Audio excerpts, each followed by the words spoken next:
Praise the lord.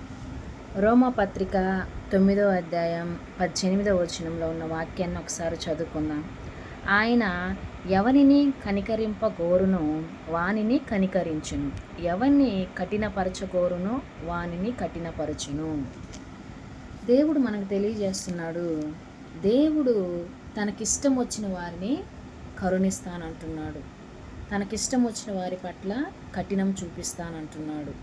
అయితే మనము దేవుణ్ణి కనికరాన్ని పొందుకునే వారిగా ఉన్నామా, ఆయన కఠినత్వాన్ని పొందుకునే వారిగా ఉన్నామా?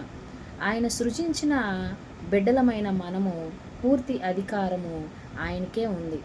ఆయన కనికరాన్ని పొందే విధముగా మన ప్రవర్తన ఉండాలి. ఆయన ఇష్టం మన జీవితం పట్ల, ఆయన ఉద్దేశాలు, ఆయన కోరికలు, ఆయన తలంపులు ఎలా ఉన్నాయో అవన్నీ మనము ఆయనకి ఇష్టం వచ్చినట్లుగా మనం ప్రవర్తించి జీవించినట్లయితే దేవుని బిడ్డలారా, దేవుడు కంపల్సరిగా మనల్ని కనికరిస్తాడు. కనికరించినా ఆయన ఇష్టమే, కఠినపరిచిన ఆయన ఇష్టమే. కానీ మనము ఏది పొందుకుంటున్నాము? కనికరాన్ని పొందుకుంటున్నామా, కఠినత్వాన్ని పొందుకుంటున్నామా? దేవుడికి ఇష్టమైతే ఉంది, అది ఏదైనా ఆయన చేయగలుగుతాడు. కానీ మనం ఎలా ఉండాలి దేవుని బిడ్డలారా?